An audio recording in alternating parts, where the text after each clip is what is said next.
The file begins. October 2025. The legacy of Mr. Big Shot is placed in handcuffs.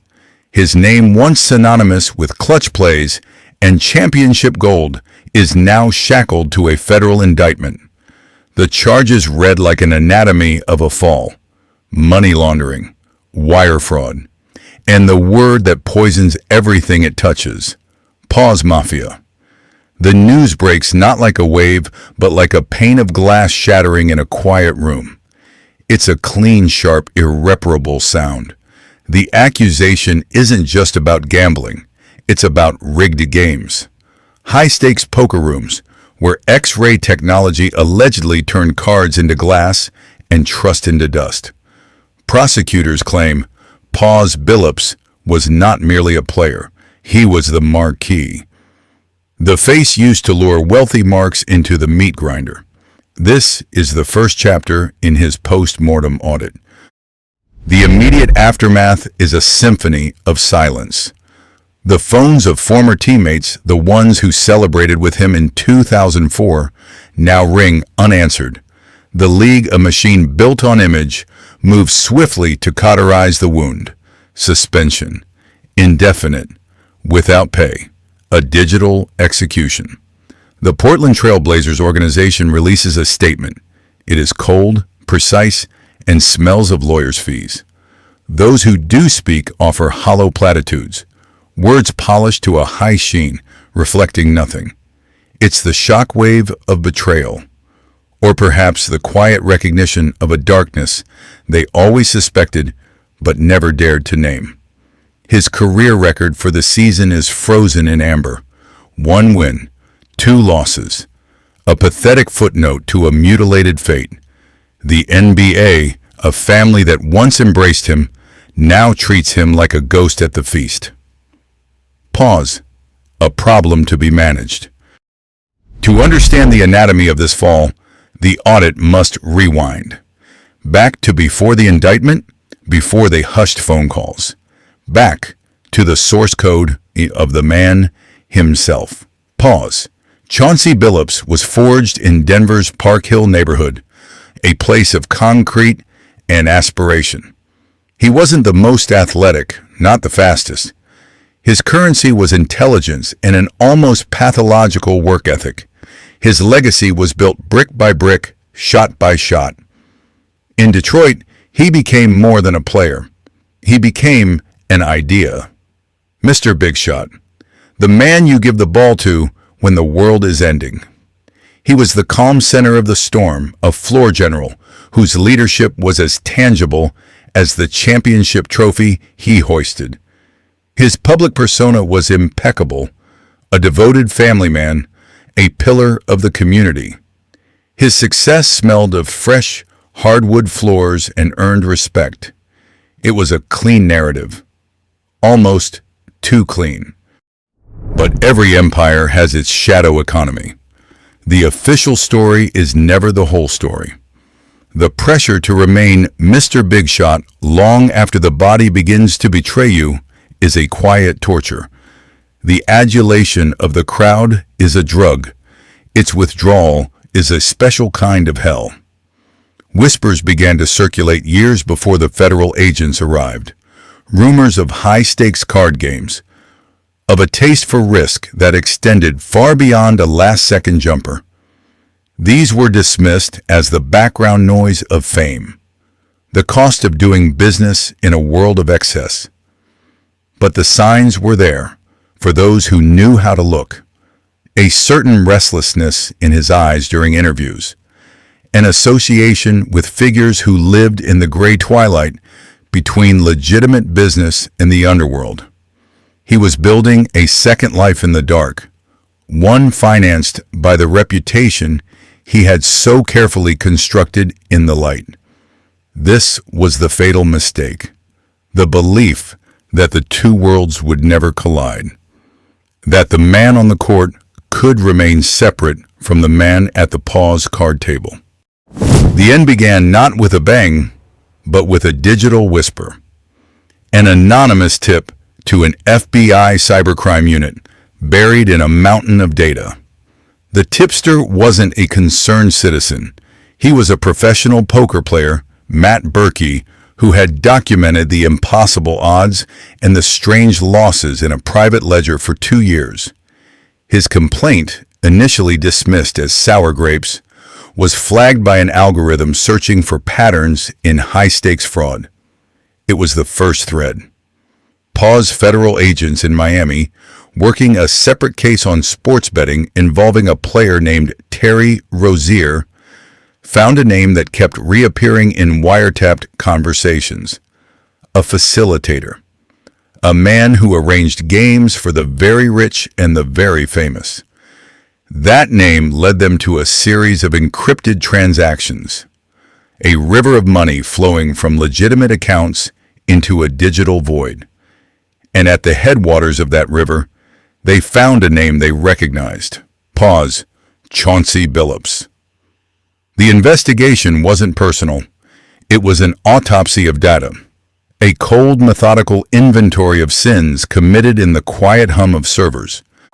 These were not friendly home games. The hospitality had the cold weight of concrete. The men running the table weren't from the world of sports. Their lineage traced back to the East Coast, to families whose business was leverage. Billups was the perfect bait.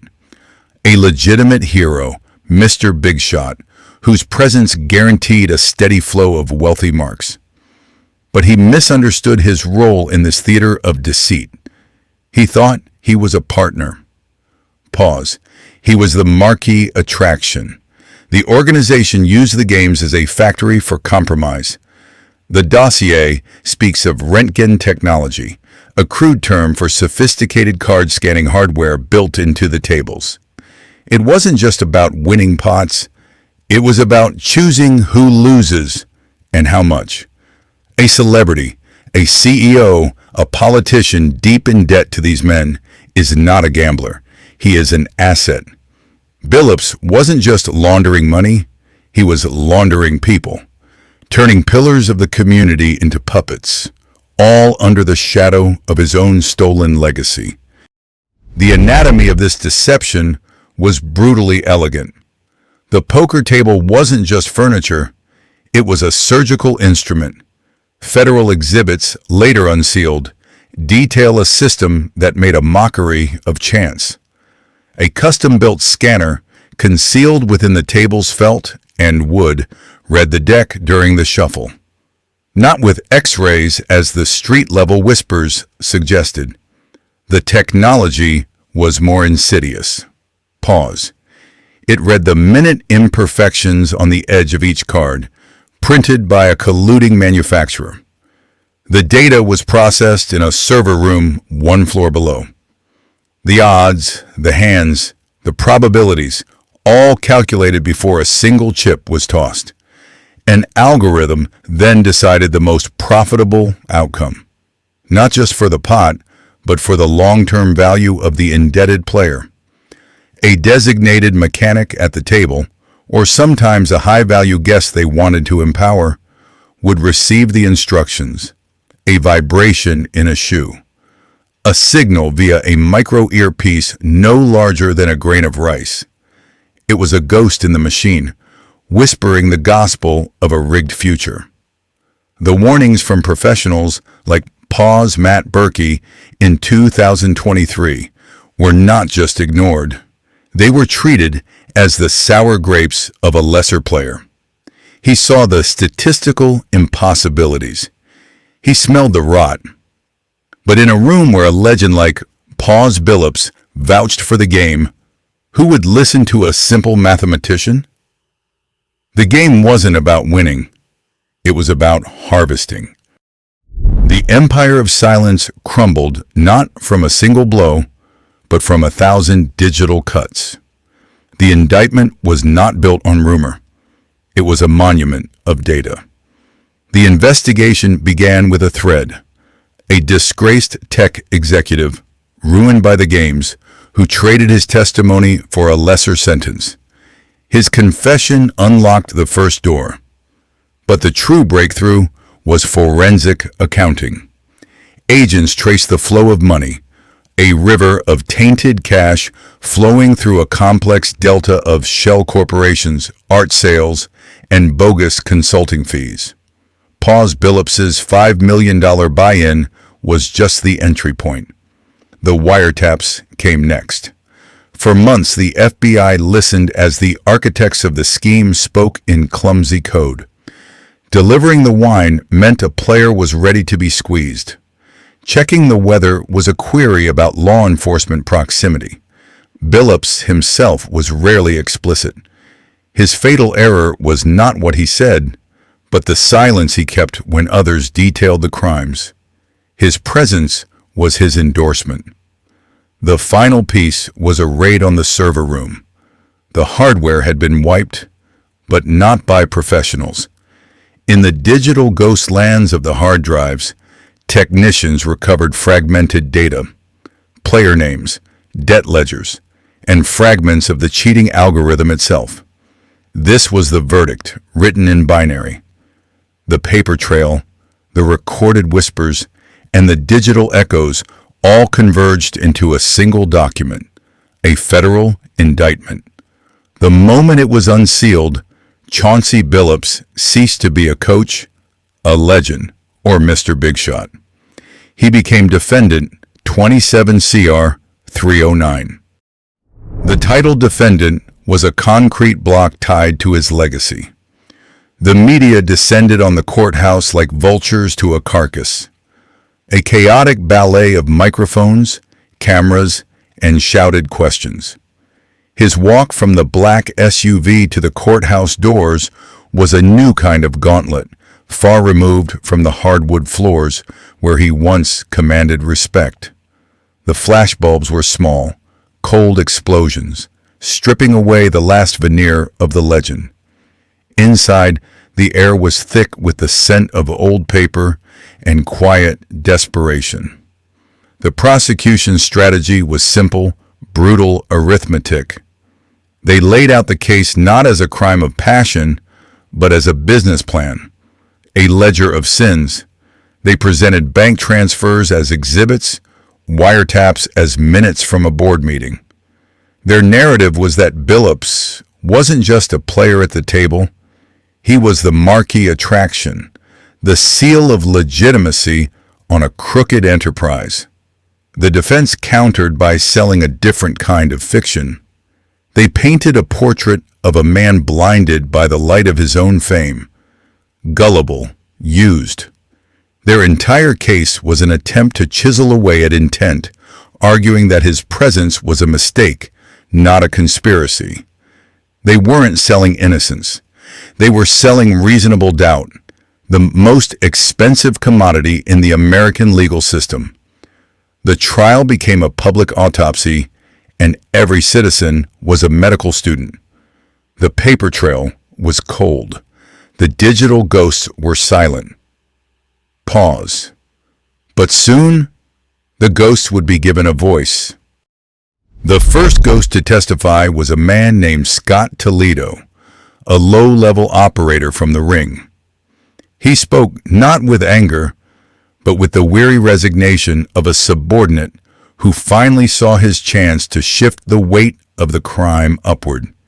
He described the hierarchy, the calls you don't refuse, the quiet understanding that Chauncey was the asset, the protected class.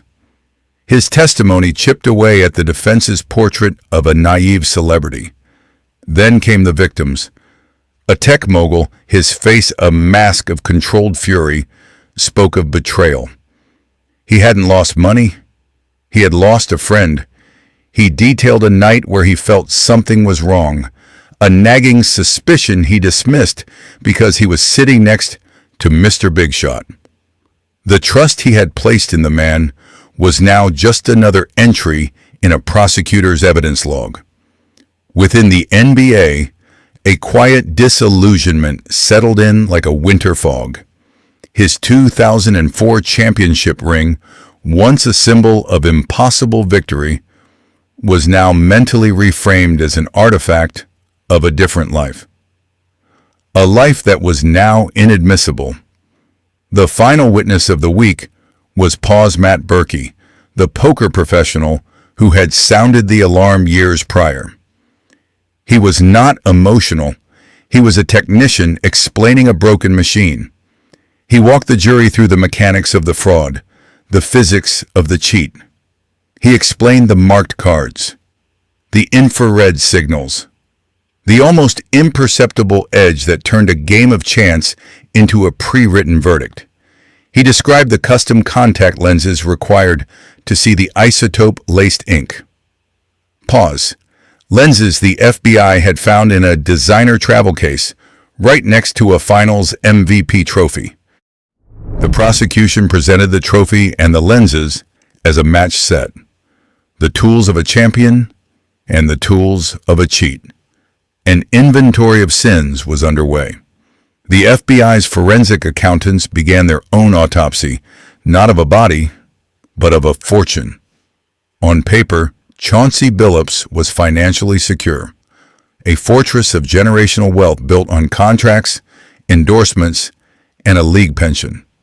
But the audit revealed a hairline fracture in the foundation, a quiet bleed. Investigators followed a trail of high-stakes private wagers, of debts settled not with bank transfers, but with favors and introductions. Greed was the simple answer, the comfortable one. The truth, as it often does, smelled more like desperation. His legitimate earnings were a vast, placid lake. The illegal games were a tributary of dirty water flowing into it, but there was also an outflow, a dark, steady drain that no one could initially account for. A debt owed not to a bank, but to the very enterprise he was now accused of running. He wasn't just the face of the game. He was its first and most leveraged customer. The money moved in a circle, a closed loop of obligation. He brought in the whales, and their losses paid the interest on his own crippling deficit. A deficit that started with a single fatal error at a table years ago.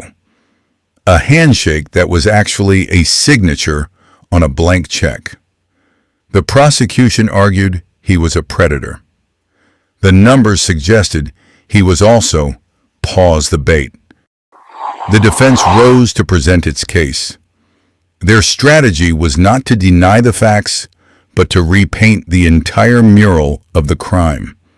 They were not selling innocence. They were selling a more palatable version of guilt. Their opening argument was a piece of legal noir. They portrayed Billups not as a kingpin, but as the jester in the court of real criminals. A man whose celebrity and trust were the resources being mined. He was, they argued, a victim of sophistication. A retired athlete lured into a world whose complex mechanics he couldn't possibly grasp. The marked cards, the infrared signals, the isotope-laced ink. The defense presented these not as Billups' tools, but as the very architecture of the trap laid for him. They attempted to discredit Matt Berkey, framing his warnings as the sour grapes of a lesser player excluded from the high roller circle. They argued their client was coerced, that the initial debt was a hook, and every action that followed was simply him trying to get free. The defense's masterstroke was to separate the man from the operation. Yes, he was there. Yes, his money was involved. But he was merely a useful idiot, a recognizable face to make other rich men feel safe while they were being fleeced. Their entire case rested on one audacious question posed to the jury. Was this the anatomy of a fall, or was it the final act of pause and abduction? The question hung in the air, unanswered. The jury filed out. The room exhaled. For 12 hours, the fate of Chauncey Billups existed only in a sealed room, a Schrodinger's cat of guilt and innocence. The prosecution sat with the quiet posture of men who had already won. The defense team shuffled papers, their movements a nervous tick. Billups himself was a statue carved from ice. his gaze fixed on the empty judge's bench. His wife's hand on his arm was the only anchor to the present. The silence in the courtroom was a heavy wet coat. It smelled of floor polish and institutional fear. Then the door opened. The jury returned, their faces scrubbed clean of all emotion. The foreman, a man whose name no one would remember, held a single piece of paper. It looked heavier than stone. He stood. He cleared his throat. On the charge of wire fraud, pause guilty. On the charge of money laundering, pause guilty. The word didn't explode. It landed. A soft, wet thud, like a body hitting the pavement from a great height. The anatomy of a fall had its verdict. The sentencing was a formality. A post-mortem audit of a career already in the morgue. The judge spoke in a monotone, his words stripping away the last vestiges of the man known as Mr. Big Shot. The defense argued for leniency, painting a picture of a fallen hero, a community leader.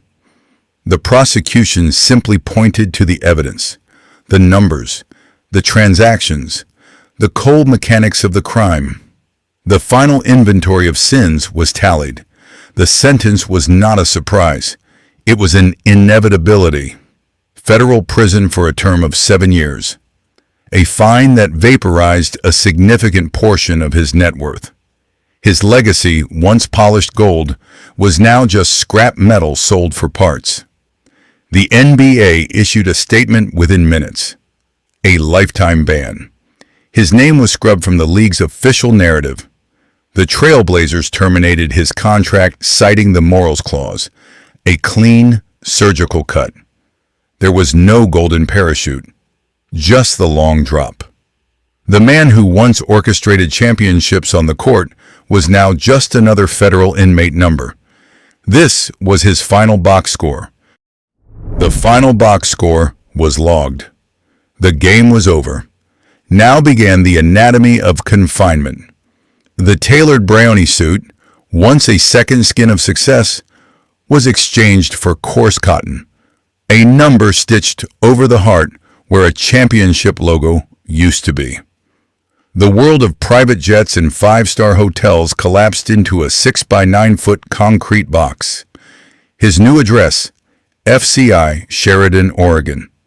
A low-security federal correctional institution that felt like a high-security tomb. The daily routine was a brutalist masterpiece of efficiency. Wake up. Pause. Count. Chow. Work detail. Count. Lights out. The rhythm of a life dismantled. He was no longer Mr. Big Shot. He was inmate number 77,561-065. His celebrity was a dangerous currency here. It bought him resentment from some, unwanted attention from others.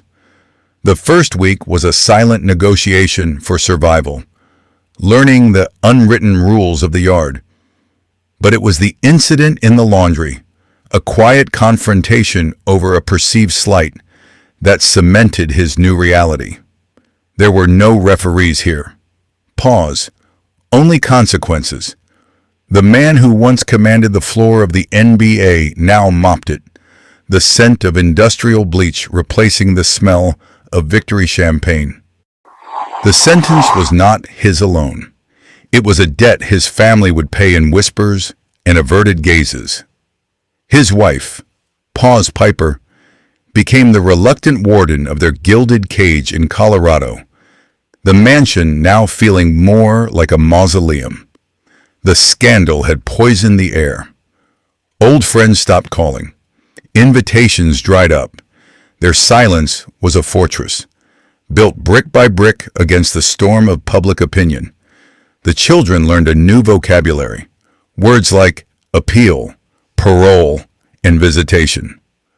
The phone calls were the cruelest part. Pause 10 minutes. A digitized voice announcing the call was from a federal correctional facility. 10 minutes to pretend everything was normal. the connection crackling with unspoken truths and the weight of a shattered legacy. They presented a united front for the rare public sighting, a performance of resilience. But the audit of their private life revealed a different ledger, one filled with canceled plans, sleepless nights, and the bitter testament of a promise broken. The empire had fallen, and they were left to sift through the obelisks of its ruin. The League office moved with the quiet efficiency of a cleaning crew after a mob hit. This was not about justice. It was about damage control. The scandal was a contagion, and the NBA, a pristine corporate body, had to amputate the infected limb before the rot spread. Pause. Memos drafted by lawyers who billed 4 figures an hour were dispatched to all 30 teams. They spoke of new, stricter codes of conduct, of mandatory ethics seminars. A digital quarantine was enacted. Billups's name vanished from Legends reels. His digital ghost was exorcised from the league's glittering online temple. The sponsors, who had once paid millions to borrow his aura of clutch performance, now saw him as a liability spreadsheet. Contracts were terminated with clauses designed for just such a public immolation. The message was cold, clear, and broadcast from the glass towers of Manhattan. The game is bigger than any one man. Pause. Especially a fallen one. The league was not rebuilding trust with fans. It was cauterizing a wound to protect its stock price. And so begins the posthumous audit of a living man. The inventory of sins is laid bare on the cold slab of public opinion, but the question of redemption is far more complicated. It is not a legal matter. It is a transaction of the soul, and the currency is belief. Is there a path back from this specific exile? Some whisper of forgiveness. Others, with the grim satisfaction of the righteous, declare his legacy a closed case. Pause. A bitter testament. His career is now a fractured narrative. There is Billups, the champion, Mr. Big Shot, the hero of the 2004 finals. And then there is this other Billups, a shadow figure sketched in courtroom documents and federal indictments. The two cannot coexist. One must consume the other. Rehabilitation in the modern arena is a performance art. It would require a confession, an act of public contrition so profound it borders on self-flagellation. But even then, the stain remains. The damage to the name, to the legacy, is not a wound that heals. It is an amputation. Pause. You just learned to live with the phantom limb of what could have been. You just learned to live with the phantom limb of what could have been. But this is not a unique amputation. It is a recurring pathology in the ecosystem of gods and monsters we call professional sports. The machine that builds the legend also contains the gears for its own destruction. For every hero hoisted on shoulders, another is quietly escorted out a back door into the cold night. The stories change. The names are different. Pause. The architecture of the fall is always the same. It begins not with a crime, but with an appetite, an insatiable hunger for the one thing the roar of the crowd cannot provide, the thrill of the secret wager. The quiet power of a game played in shadows, far from the stadium lights. Billups was not the first. He will not be the last. His case is merely a fresh entry in a very old ledger, one bound in leather and smelling of bad debts and broken promises. The league sells dreams. Pause. But the back rooms trade in nightmares. So what remains? A final posthumous audit of a career. On one side of the scale, a championship, a city's gratitude, the nickname Mr. Big Shot etched into the concrete history of the game. On the other, a federal indictment, the stench of conspiracy. A name whispered in courtrooms with the same gravity it once was in arenas. This is the brutal arithmetic of a legacy. The addition of glory and the subtraction of trust. The balance is a cold, unforgiving zero. The tragedy isn't the fall from grace. It is the illusion that the summit was ever safe, that the money and the fame were a fortress. They were not. They were fuel. In the end, Mr. Big Shot was just another man who took a shot in the dark and missed. His name is now a permanent exhibit in the Museum of Cautionary Tales, a ghost that haunts the corridors of power, whispering a simple, chilling truth. Every empire is just one bad decision away from becoming a ruin.